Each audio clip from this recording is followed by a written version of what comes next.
Welcome to Worldbuild with Us, the podcast where we create fantastical worlds with help from you, our listeners. My name is Rob Hilferty, and I'm here with my co-hosts Daniel Quinn and Chris Prunty. Today, we have a very special interview with the creators of any award-winning BORG, which is just as the ad copy would say, a spiked flail to the face of game design. And we're going to cut to that now. And welcome to Worldbuild with Us. We are joined here with Johan and Pelle, creators of any award-winning product of the year, MÖRK. Gentlemen, thank you so much for joining us today. Thank you. Yeah, thank you for having us here. Yeah. So I kind of want to start by asking you all about the whole Any's process. But before we do, why don't you go ahead and introduce yourselves for those of us who might not know you very well? Right, sure. You want to go first, Pelle, or should I? I can go first, sure. Go ahead. I'm Pelle Nilsson, and I live in Stockholm in Sweden, and I wrote the game MÖRK, and so I'm a writer. That's the thing I can do. Yeah. And I am Johan Nor, and I don't live in Stockholm, Sweden, but I live in Sweden in the rural areas, and I'm the graphic design / art person who previously was part of a company called Järnringen, who was later merged together with Free League. So I've been working on stuff like Symbaroum and Mutant Year Zero and stuff like that. But this is my absolute favorite game, of course, to work with. Again, congratulations on product of the year and best game. What was it? Best game, best art, best writing, product of the year. Like those are some pretty. No, it was it was product of the year. It was silver in best game. Alien role playing game won gold in that. And then it was, what was it? Best writing and best layout and design. Yeah, I think that was crazy much. It was not what we anticipated. We were shocked. We hoped that we would won maybe one award, but 4, no. Yeah, and I think it's fairly well deserved. One of the things that really strikes me, besides like the as the description says, a spiked flail to the face when it comes to design, is really just how crisp and sharp the prose is in a lot of cases. I was going through it earlier today, and just some of the really just beautiful imagery that kind of gets evoked is just so. It's so evocative, and it's like, man, have you ever read something you're like, man, I wish I could write like that? I get that constantly from the prose in this book, and it's really fantastic. So I just wanted to heap praise where it's due, and that's where I'm going to start. So I just want to get it out of the way now, so I can have a regular interview for the rest of this. We need to be able to nerd out a little bit on that. Yeah, absolutely. Yeah, thank you. Yeah.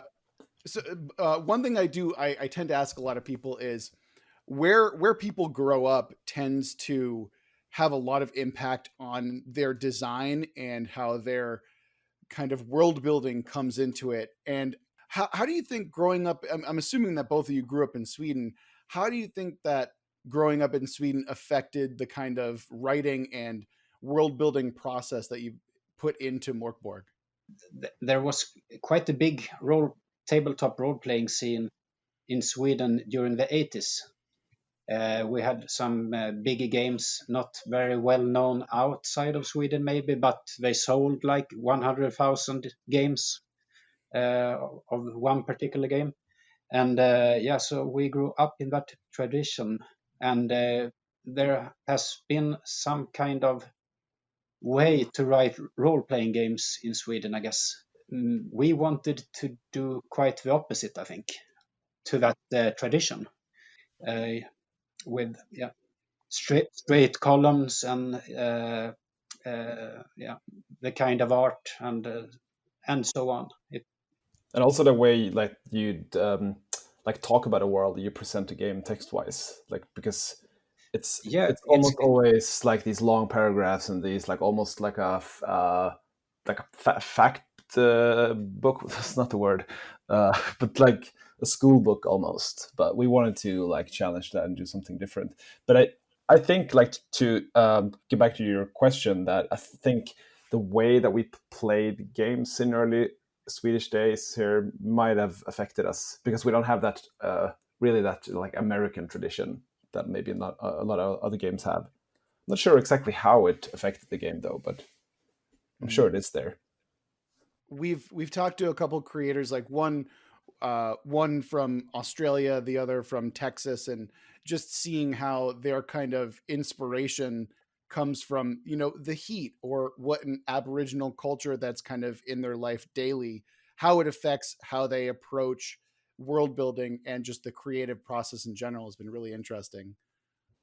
While you can see a lot of the heavy metal influence and everything, I don't know how much of a global phenomenon it was of the D&D and this satanic panic, but a lot of this just reads of the games my mother was terrified I would play. And I was wondering, like, was that intentional, or were you aiming for that?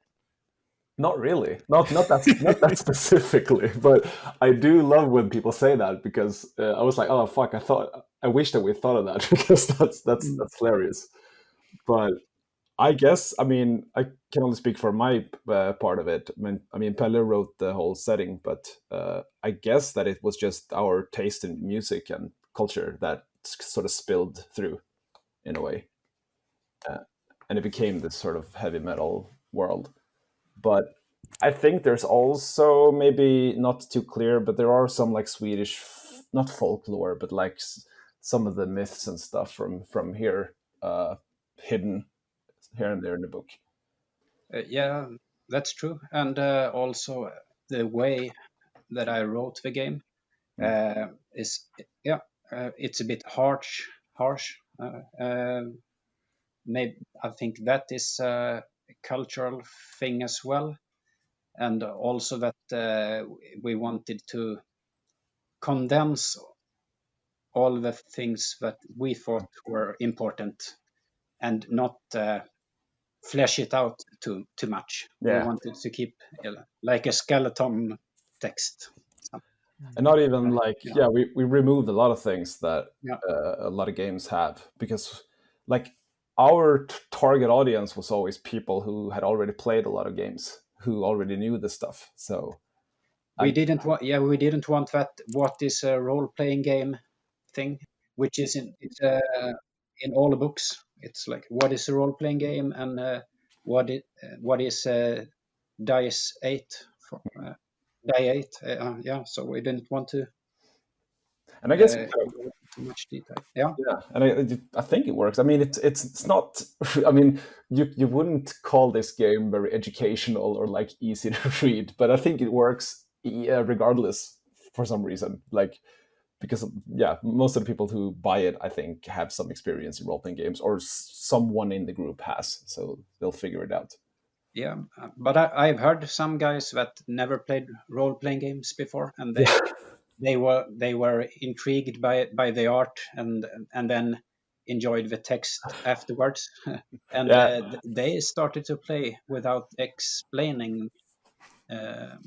What is a role playing game and so on. That's quite amazing, actually, because like when I think I read that one as well. I was someone like, oh, this is my first role playing game, and I just thought, no, don't buy this one. just buy something else. So yeah, maybe it works. I had actually shared this to some of my friends who don't go anything with role-playing games, but they do love anything occult. And I was looking at your webpage where it has the MÖRK approved content. What is that symbol? Like, who made it? Does it have... It seems to have a whole bunch of different references with runes, symbols. Well, just curious about that. Yeah, that was... that came to me in a dream. No. Well, it's a symbol. There are no. Hey, who am I kidding? It's just gibberish, you know. Damn. Now there are some things there, but yeah, that's in the world. That's kind of like the symbol of Nechrubel, who is the evil god behind all stuff. You know, the rune of the apocalypse and of the end, maybe. So yeah, that's really cool. it's become something of a symbol and a logo almost for the game, and especially for the MÖRK cult. Speaking of your inspirations, in traditional like D&D, there's the Appendix N, that kind of indicates all of the literature and such. What would be your Appendix M for Morkborg if you had to think of from a design perspective and then also from a writing perspective? I think we actually have an Appendix N, but it's in the beginning of the book. It's that little list, music that helped with all the bands and all the music. Like that's the first thing I think you should go to get a feel of what the game is about. But yeah, the Spotify playlist that you guys have online is incredibly helpful to set a tone and a theme for a game like Morkborg. Are there any like personal ones that you have, so that are like when you were growing up, for example, or whether it's in film or literature, or specifically since you're as a designer, were there things like not game related that really inspired you?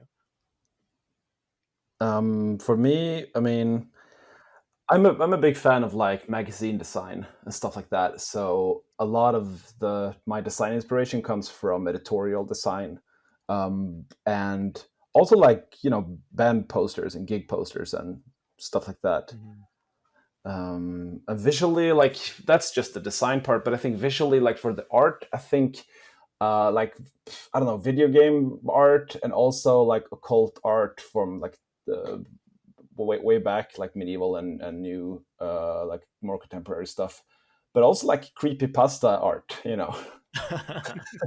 like the stuff you see on Reddit, or I don't know, the forwarded images from like like creepypasta. The Thin Man or the Exactly, yeah, like all that stuff. So yeah, I get that a lot from Gutterborn Scum. Like I just think of like Jeff the Killer whenever I see that. Yeah, exactly. Yeah. So lots of that. What do you say, Pelle? Yeah, I agree. And text-wise, I was thinking a lot about that as well. That I didn't want to have too much text on every page. It should be, easy to read the book. I mean, it takes like 10 minutes to read the setting, for example. And I think combat is one spread, or maybe two spreads if you count the armor and stuff like that. So yeah, I mean the whole book is basically just 4 pages, but spread out. It's a huge book. Simplicity is like a major inspiration, I'd say, that's for sure. Yeah. Yeah. Well, it's thematic too, isn't it? Like you're trying to get away with this stark and really like isolating setting, and what better way to do that than to have that reflected in the text mixed with the art, right? Right. Yeah. Yeah, exactly. And also like the way all like half of the rules in this book are optional, because you're supposed to kind of like hack it yourself and mix it up to become the like your own system. And that's also like supported with all the MÖRK cult stuff on the web that you can cut and paste and build your own thing. And I think that also is kind of connected to this whole punk scene aesthetic in a way. Like it's all cut and pasted. And also, that's maybe something about how the world also in the game is changing and falling apart, and there are lots of questions about different things in the setting that's not very clear, and I guess that was something that I was aiming for, so that everyone can make it your own setting. And I think we succeeded there, because there are lots of people that write adventures and make their own classes, and stuff like that. One of the things I really enjoy on that point is that it lends itself to interpretation, like especially this passages about the basilisk and like the history that sets up the world. Like there's multiple ways to read it, and I think like a lot of RPGs don't do that because they really want to lay it all on the ground for you and like pin it down. And what's strange about this book, and I think amazing about it, is that it's not pinned down in that way. Yeah, we get some questions. from people that want to have the answer on what is Necroball and where did the two-headed basilisks come from and stuff like that. And we don't want to give that away, and most of the time we don't know. No, Actually, yeah, but we almost always say like, oh, this is my personal interpretation, but whatever happens at your table is the game. Like we don't own the game anymore once you bought it.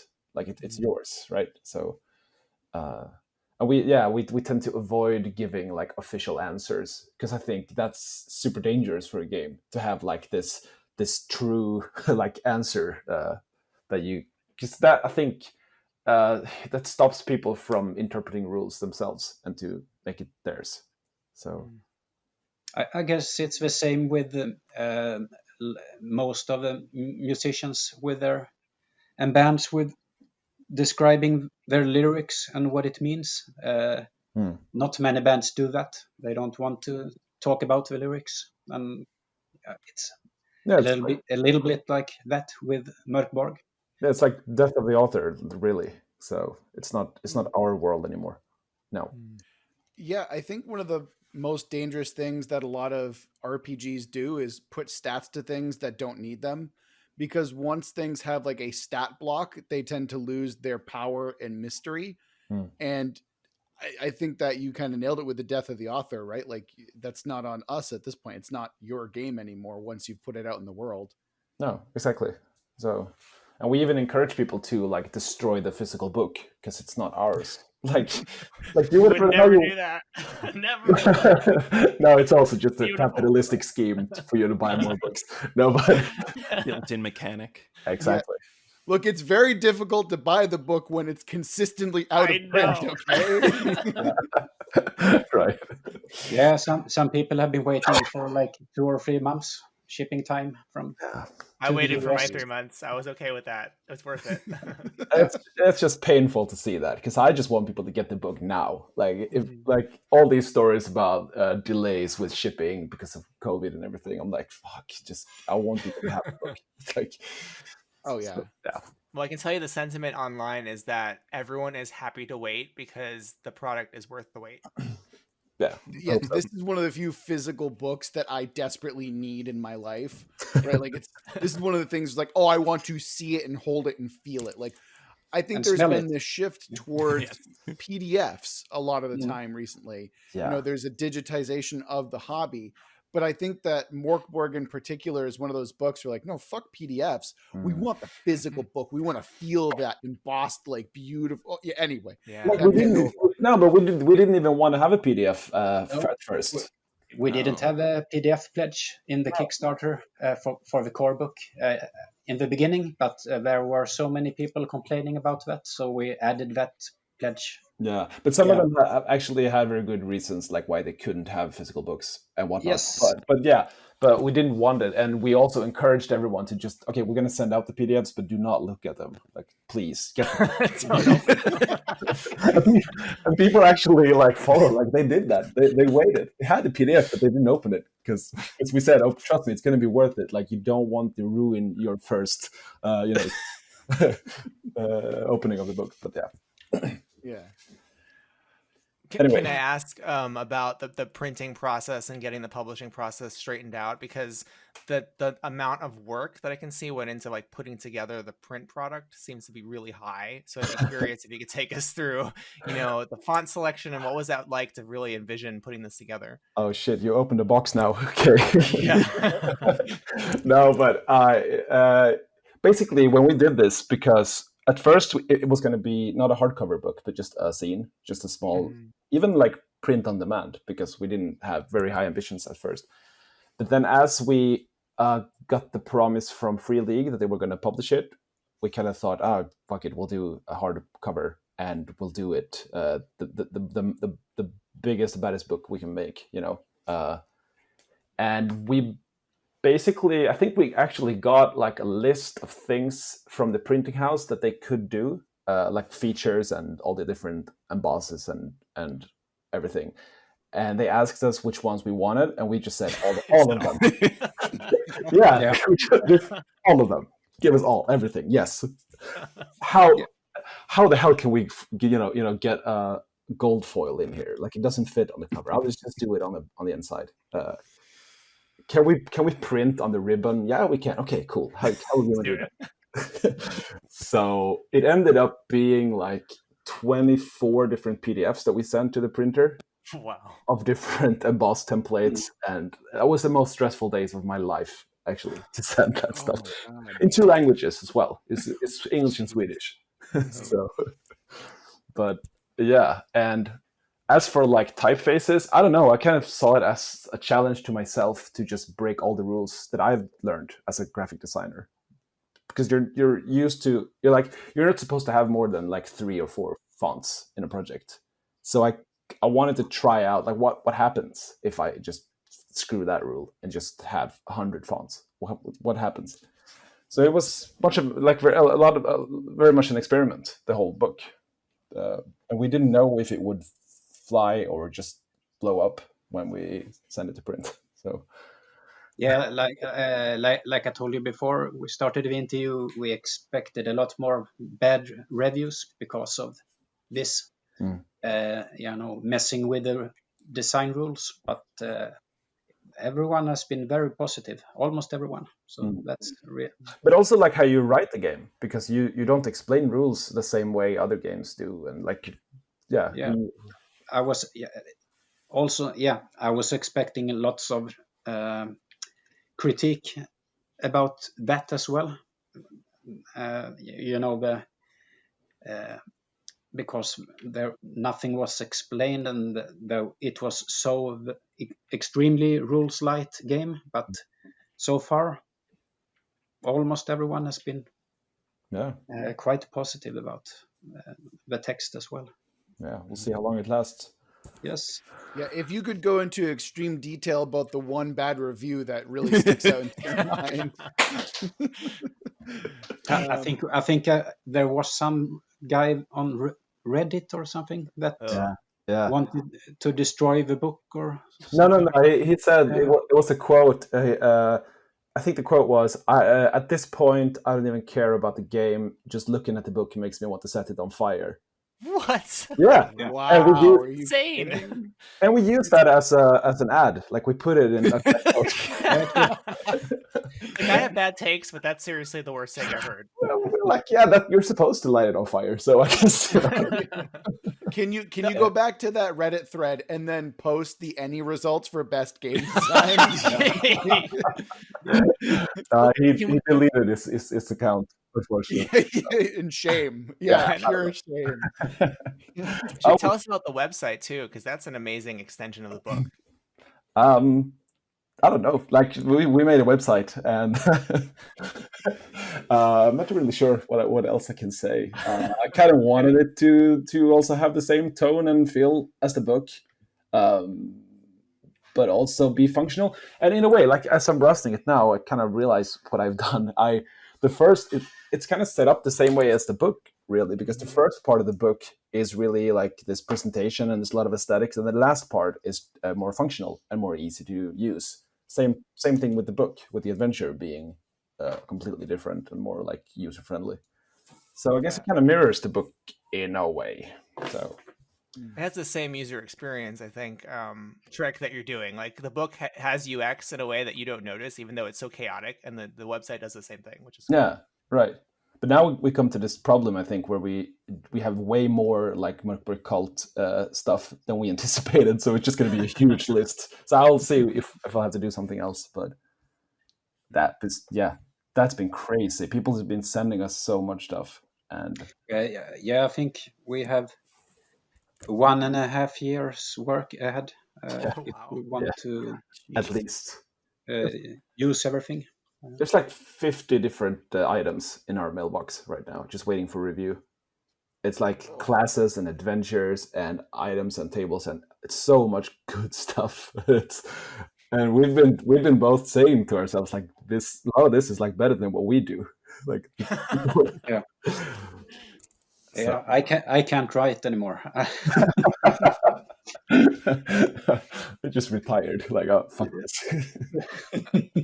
No, but so we're not done. Far from. Like, it's going to be so much more coming. A lot of that's cult related, I would imagine. Yeah, a lot of it. Not all though. Yeah. Speaking of occult stuff in general, I this is more for Pele.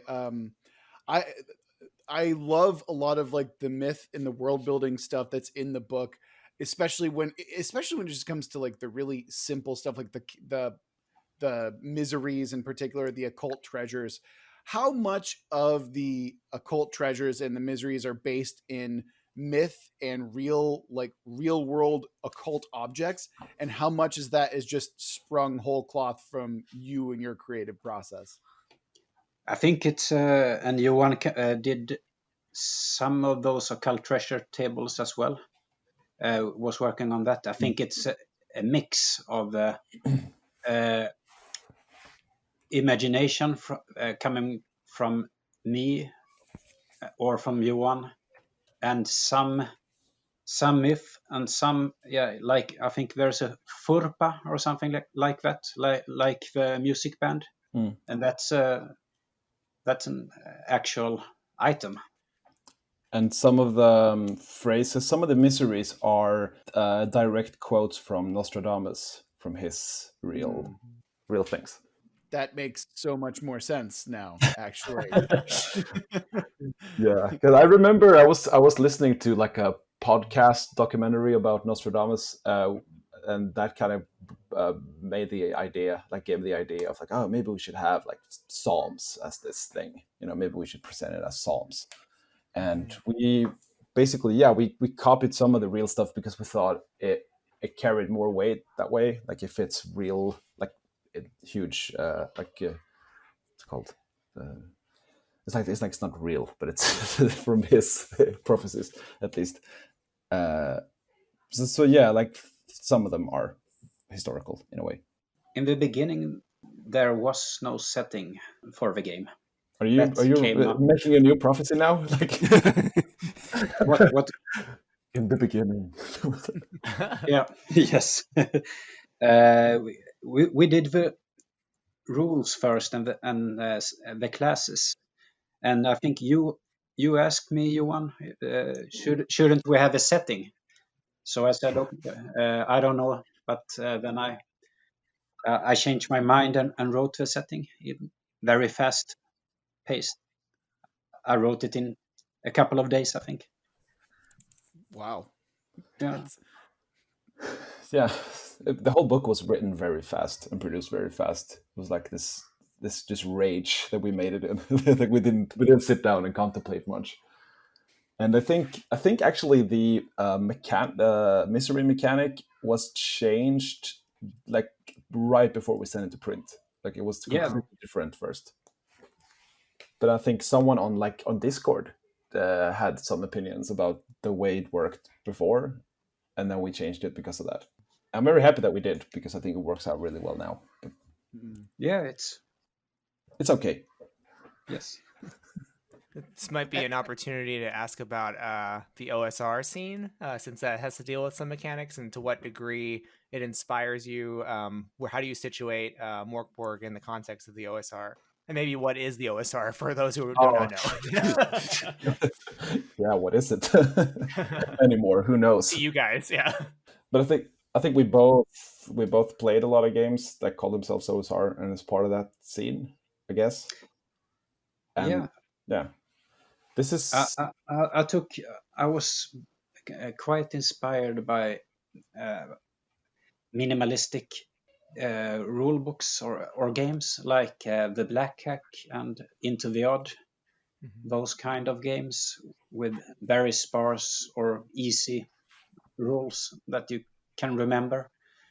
And but I was also inspired by, Zero Edition Dungeons and Dragons, and I was reading those three books quite a lot, and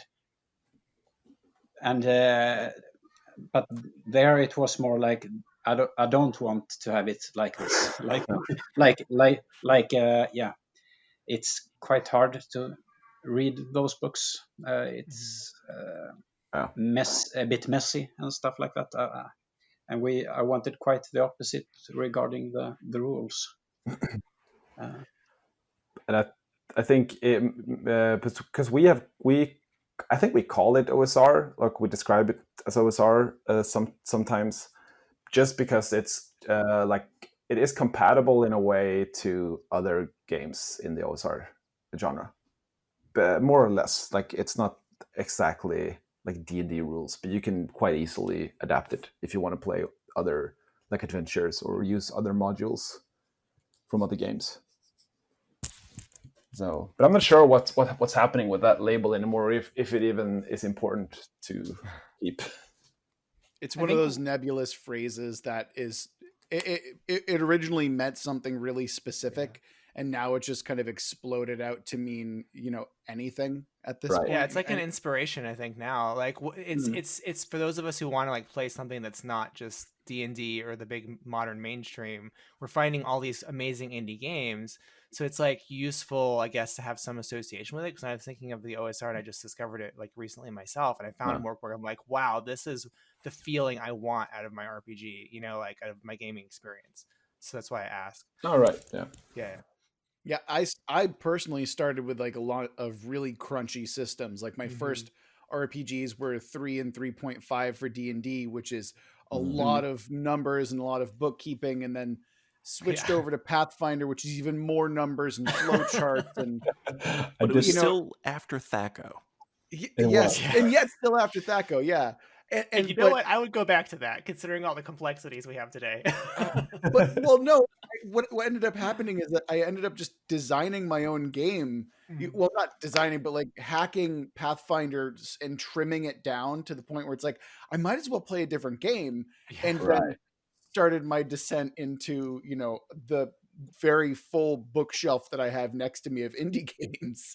And I think there's something that speaks to simplicity when it comes to these adventure type games. We want to care and focus more about the setting and the feel of the game, as opposed to, well, what's your +2 modifier? Well, remember that you get a -3 this turn. Like it's that. Like, oh, yeah. Like, but also, like these super rules heavy games, they kind of restrict what you can do, because you can only do what's allowed within the system. Like if you want to, like I want to leap from a roof and attack a guy. Like, oh, do you have the rooftop leap? It's like, no. Sorry. First, you're going to have to jump, then you're going to have to land with an acrobatics, and then I'm sorry, you failed 2 of the 3 rolls to do the one thing. Exactly. Yeah. So it's easier to just have, okay, I'll give you +2. Okay, cool, go. So and you say that, right, where it's like, oh, it's restrictive, and I think that to me it's kind of indicative of a move towards video games for the big publishers anyway. And for me, a lot of what I love about role-playing games is that it's not role play. It's not a video game. I can actually do whatever the fuck I want to do, and there's no wrong answer. Yeah. And that's what I love about it, right? And so this OSR is kind of more what I would want to do anyway, which I know doesn't sound very smart, but I don't fucking care. Like that is the thing that I want to do, and I will do it. Go ahead. What follow-up question on that, for indie game designers that are coming onto the scene, they're like, all right, I want to do something different, I want to do something cool, I'm inspired by BORG. What advice would you give them from a design perspective? Fuck the rules, just do whatever you want. Yes. Like don't look at other RPGs for inspiration. Look elsewhere. Like look at anything else, literally. Like, I don't know, cookbooks or record covers, or I don't know, anywhere but role-playing games. Because it's so easy to be stuck in old patterns, and and nothing is sacred. Like, you're allowed to break rules. I think we don't feel like maybe writers and designers, it's more like we have a band together and we have rehearsals and doing stuff together. It's that kind of feeling I have. The music is much more important than other role-playing games, actually. And we just have a great time together. Yeah. And Just jam, exactly. Yeah. jamming. Yeah. Yeah. And it's a bit early, but I feel like that segue is just so strong that I feel like we should roll into the world building jam session. Gentlemen, do you have any other questions before we do that? I have tons of questions, but I'm gonna have to just, gonna have to live with it. Okay. Yeah, I just want to play. I will. Can I read one thing that I got? So I had asked Reddit to give us some questions. I want to read one statement they had. They said, also, will you be taking more of my money again this year with another release of any kind? Please take more of my money. The answer is But we yes. can answer that later. Well, the answer is yes, in short. We'll figure something out. Excellent. Yeah, we could probably go on for another 30 minutes pretty easily just chatting about anything, but we're going to roll into the World Build with Us jam. And so the way that this works is we're going to be rolling a bunch of dice and figuring out the genre, whether it be between science fiction, fantasy, horror, modern day, romance, which I would actually really love to see for this one, or we'd be rolling twice and combining the two together. Then we would choose a subject between an item, a monster, a place, a historical figure, an event, or again, we'd be rolling two and combining them.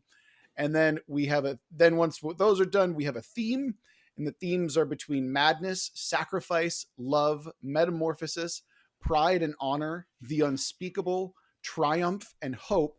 And then once we've got a good idea of what we're working with in that, then we throw in a twist, and there's too many of those. I'm not going to read them all off, but we basically just take the idea and try and fuck it up as much as possible with the twist. So we're going to roll some dice, and we're going to start off with the genre. I love this. Yeah, it's going to be fun. Need some Foley work. Okay, I swear this isn't a work. Please, but I did roll romance. I did actually roll romance. Yes. Cool. Yes. I shouldn't have said anything, but okay. Next, we have the subject. We have a monster. The theme is romance, or just making notes here? The genre is romance. Right, so think Mercedes Lackey, or if you want to talk about it from an RPG design, think of like Blue Rose or something like that. Awesome. And then we have the theme. So we're going to start off, which is madness. Okay. Oh boy. So our genre is romance. Our subject is a monster, and the theme is madness. So as our honored guests, you have the first go. You can basically just start creating whatever you think is appropriate for everything that we've designed, and we'll go from there. Right. So how does this work? Is this like within the bounds of our game, or just not at all? Whatever. This is pure fiction. Whatever the fuck we want to do, at all whatsoever. So yeah, we're looking for a premise, basically. Yeah, start with a premise, and then we go from there. Okay. Go ahead, Johan. Go ahead. Well, I mean, my first idea was that you play basically like a monster dating sim. Okay, so you have all these different beasts. They can be traditional like Dungeons and Dragons-esque monsters, or it can be more like folklore-ish. But you play monsters, and you want to find the love of your life, basically. You can, however, fall into your like monster traits, or like your animalistic nature in a way. That where the madness comes into. So like, okay, so maybe you are I don't know, name a monster, anything. Mm-hmm. Goblin. A goblin. Okay, so you're a goblin, all right? So you want to find a goblin soulmate.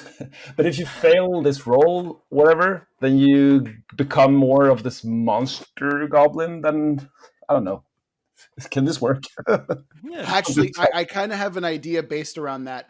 I like the idea that we're going with here, and I think part of it could be maybe your monsters masquerading as humans, and when you fail your madness check or whatever, you start to devolve and show a little bit more of your monstrous side. So it's a matter of you're hiding, like you're basically 3 goblins in a trench coat with a mask on. 3 goblins in a trench coat. That's the name of the game. That's the name of the game, yeah. And then when the madness kicks in, it's a matter of like, you see a rat, you now have to eat that rat, that type of thing. Right. Okay, right. so madness is more like composure in a way, or like the stat Yeah. where you Sure. That's Yeah. cool. That's cool. You control your animal instinct. Steal everything in sight.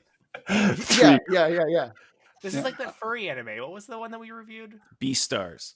Yeah, there you go. Yeah. That's so cool. So and you realize, because you're at this like party or whatever, and you realize that half of these people are actually monsters in disguise. So Can you find true love if it's with another monster, or is there something specific where it's like you have to find a human mate for whatever reason? It's not just like you can be with another monster. But then in the end, you realize that you don't have to, disguise yourself. You can be the goblins, and you will find love anyway. Yeah. See, that's too sweet and romantic. saccharine for I love me. that. Yeah, no. I think it works. I think that could work. But yeah, I get what you're saying. Yeah. There's a question for you though. I said a question like, what about regular humans? Are they a part of this? Ones that aren't actually monsters? They're also monsters. They're also Haven't you met humans? We're Exactly. all monsters. Yeah, they are the actual monsters all along. Well, actually, I think that's thematically appropriate, because if these monsters have to hide, like, then obviously the humans are some kind of oppressive, like totalitarian, like awful people who are subjugating the monsters in some way, forcing them to hide. Yeah, I mean, they hunt and kill them for experience. So Yeah. Oh my! You're dating adventurers? Yes. Oh my god, you're dating adventurers. yeah, you're in a dungeon. Yeah, They're just trying to find love, and the humans are killing them, and they're hiding among them, basically. Exactly. Yeah, Can you find love in a dungeon? Oh Love my in the God. Dungeon's another perfect title. Oh my that's god. great. Yeah, and like three goblins in a trench coat. That's just one adventure that you. yes. Each person plays an independent goblin. That would be awful. I want to Or play you like, this. oh no, this is. Oh, I think God. that's like great. Everybody is Frank, or what is the name of that game? Yeah, that's the name. Yeah, where you're all like part of his mind or whatever. Yeah. But that's we've cool. played that. So you're all like part of this random encounter table where you can meet other adventurers in here, and like, oh, there's something with this guy, the way his trench coat moves, My name is Human. Exactly. I'm a human. Humanity? Yeah, of course. Yeah, exactly. All right. Hello, fellow human. Yeah, I feel like we've approached the part where it's now time to throw in a twist. And actually, before we do that, Pele, what did you want to contribute? Because I feel like you have. I haven't gotten anything from you yet. What do you want No, to not contribute? yet. You'll solve the twist for us. Oh, okay. Yeah. So we work you're on the gonna twist together. Yeah. All right. Let's go. I'm gonna roll the twist. Oh, cocked. All right. All right. Did So you re-roll now? Just I had to because it was cocked. okay. All right. So Pele, I need you to add in some time travel to this somehow. Oh my god. Time travel. Yes. I don't know how, but it is your It's your job unenviable now. task to add in some time travel. Marty McFly it. Yeah.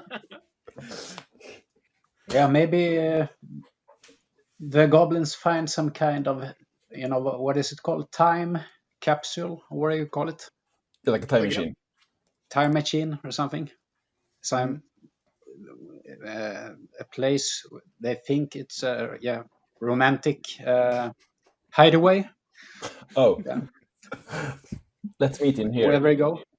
What? Oh, yeah, like like a hidden place to like go off and cuddle, and then oops.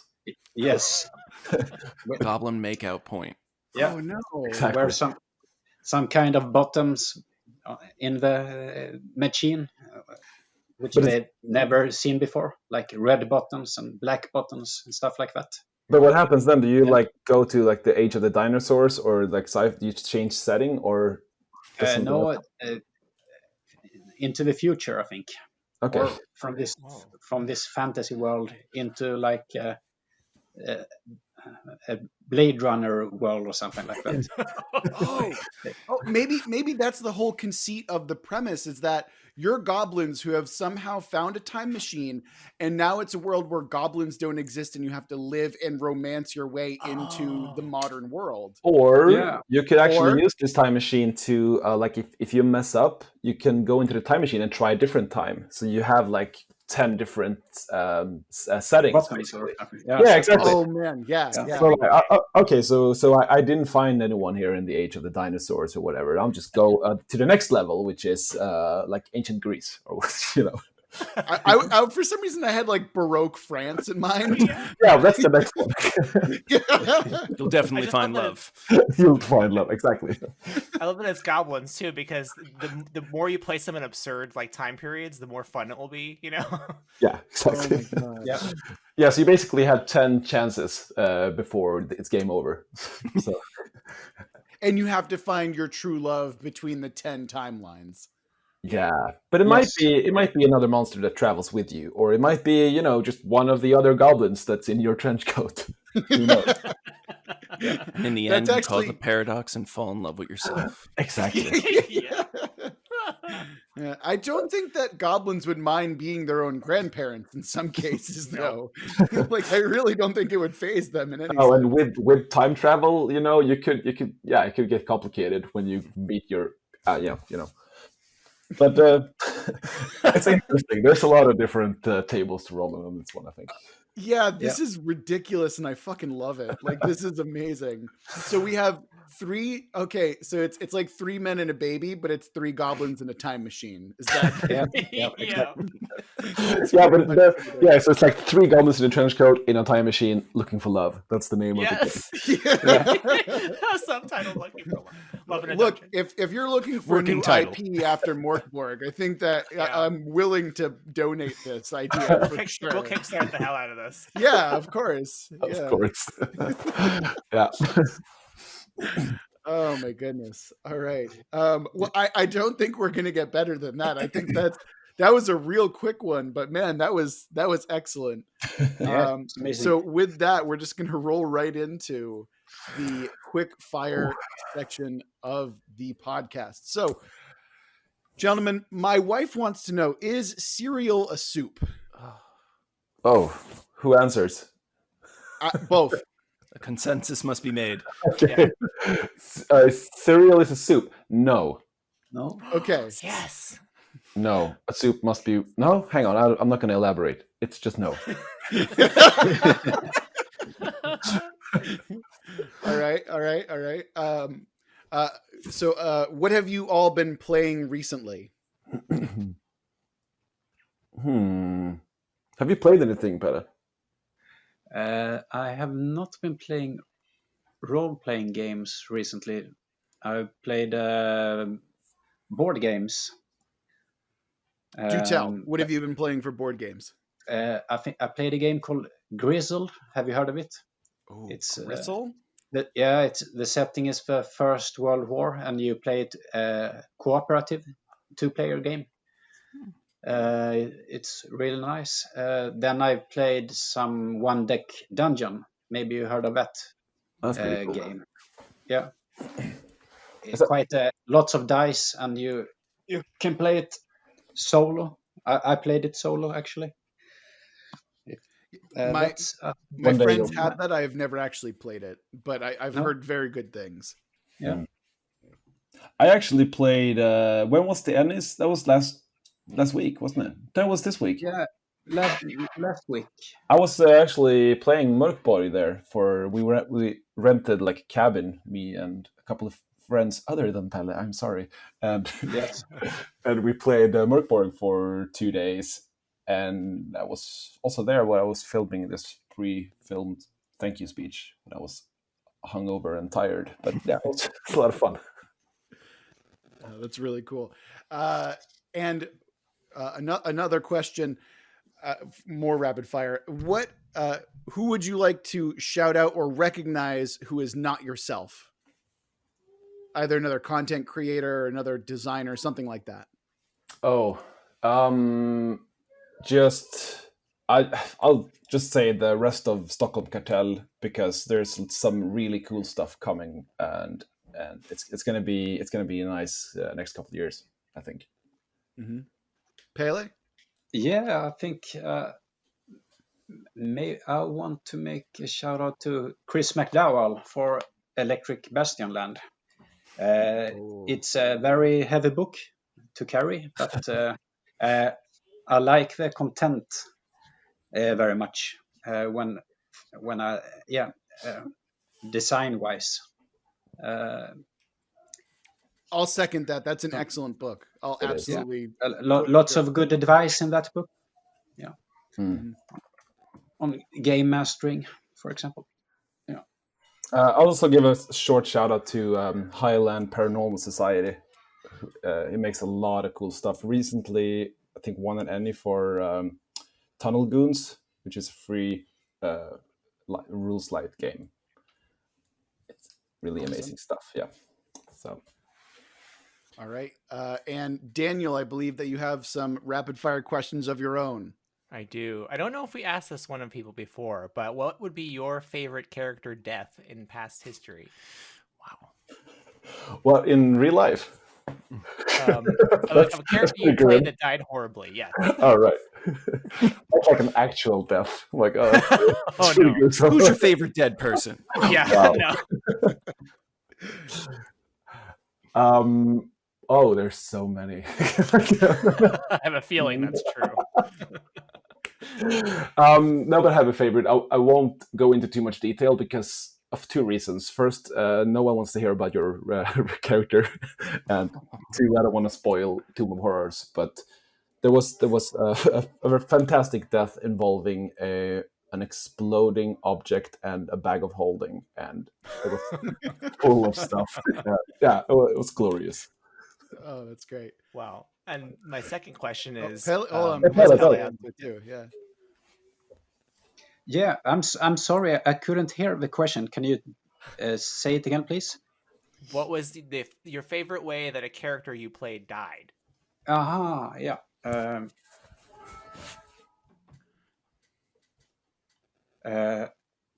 One time I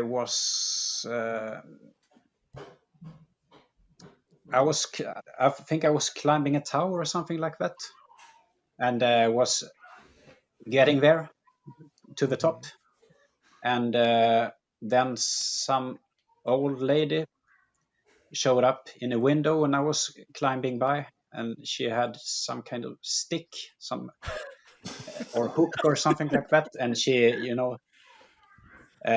sticked it out through the window, and I fell down and was crushed on a rock, maybe. Glorious. Yeah. Just Far down. Gently nudged to death by an old lady.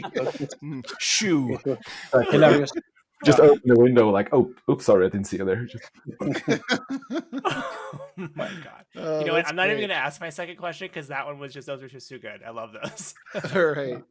All right, and Chris, your rapid fire questions, go. Rapid fire question. Do you think that you guys are going to release any more playlists, or as you release more content, do you think you'll release another playlist? Absolutely. All right. Yes. There we go. By the way, I do want to point out that Spotify playlist is fantastic and is certainly worth your time. Unless you're not a fan of like metal in any case, in which case, why are you playing Morkborg? Actually, play Morkborg anyway. Yeah, exactly. Yeah. We actually, I think we have 3 playlists out now. There's one for the core rule book. There's one for the scene, Mörkborg Cult Territory. And there's also one that's quite hidden away, but there's a link in our Discord that I posted. That was from our release party. That was also that'll be very nice. Awesome. Yeah. So. Is it just a bunch of like triumphant metal? It's like no, exactly. It's just like a drone funeral doom, just like Yes. 3 hours. All right. And with that, gentlemen, you have successfully completed the rapid fire question portion of this podcast, which means that you can now go ahead and plug whatever you want to plug. Obviously, we've done a lot of that for you already, but if you have like a side project or something else that you like, maybe you have your own, fancy whiskey blog that you have that you want to draw attention to, you have that option as well. But by all means, please plug and promote whatever you'd like to. Pelle, you go first. I don't have anything specific, actually. It's not that I can think of. It's very much MÖRK BORG right now. it's the only thing I have time for. So, yeah. Yeah, but with that said, it's going to come more stuff from MÖRK. So Yeah, and I think it will be not that far away when we reveal some new things coming. yeah, It will be quite a cool autumn. Maybe actually there's a couple of things coming yeah, before Christmas. Very yeah, exciting. yeah. And for those of us who might not know, where would we be able to find Morkborg? You'll find us on pretty much all social media channels. So we're on Facebook, Instagram, Twitter. We have a Discord. You can go to morkborg.com as well to get all the links to wherever we are. And there's a subreddit as well, but it's not super active. But so yeah, and just shoot us a message or a DM, and we'll answer everything. And we're very easy to approach, I hope, or try to be at least. But I want to give a short shout out to both two things. There's a scene from the Swedish OSR scene called Night Yeast, and I think you should all keep an eye on that one because the second issue is gonna be produced soon. We just announced it, and it's gonna include a bunch of cool stuff. And also, there's a game coming from my dear Stockholm Cartel called Death in Space. That's going to be really, really awesome. So keep your eyes on that one as well. Awesome. All right, gentlemen, thank you so much for joining us on the podcast. It's been a real pleasure. And oh man, the goblins in trench coat. That's something fun. All right. Thank you so much for coming. Yeah, thank you for having us. Yeah, thank you too. It's really fun for having us. Yeah. And that was our interview with Pelle and Johan, for the creators of Morkborg. Holy shit, that was a really fucking fun interview, you guys. That goblin, what was it called? It had a really long name. 3 goblins in a trench coat, a time machine, looking for love. I'm pretty sure something like that. Yeah. The subtitles, like I think, Love in Dungeons, or what was it called? God damn it. Can you find love in a dungeon? Yes. No, that's an anime. Chris is trying to push his anime agenda. What? Look, we gave you an entire episode of anime shit, Christopher. You had your shot. You had multiple shots. It's about tricking Daniel. I would have fallen for it. My favorite part, though, was when Pelle's character fell out of a window and died from an old lady poking him. He was nudged to death. An old lady nudged him with a stick until he died. That's amazing. Yeah. What did you, Chris? What did you get out of the interview? What would you say is one of your big takeaways? I just love the fact that when they got hooked up with the publisher, they were just like, let's do everything. And they were most worried that it wouldn't work out. And it actually is one of the biggest successes about it. Absolutely. I mean, 4 any wins or 5 any wins or something like that. That's a huge deal, man. That's so cool. Also the fact that they didn't have a setting when and Pelle was like, I just kind of like shot it out in like a couple days. I'm like, dude, you made that in a couple days? Like, geez. There's this amazing humility they have too. Like they said they didn't think anyone would like this, like when they were creating it. Like that's I feel like that's a Scandinavian thing. I feel like Scandinavians are like humbled by like the nature surrounding them. So it's like, yeah, that totally checks with me anyway. It makes it even more badass, I think. Yeah, no, they were really awesome guys. And if you haven't heard of Morkborg yet, buy it. You should go and look at it and buy it twice because you're gonna have to burn the first copy. Yeah. And don't look at the PDF. You can buy the PDF, just don't look at the PDF, obviously. Yeah. So that'll do it for this episode of World Build with us. If you want to send us your own world building idea, show premise, or if you have an in with someone that you think we want to interview, go ahead and send us an email at worldbuildwithus@gmail.com, or you can go ahead and send us a message on Twitter at Let's World Build, and we'll be happy to chat with you guys. And remember that you're going to get through the week. We love you very much, and we're in this together.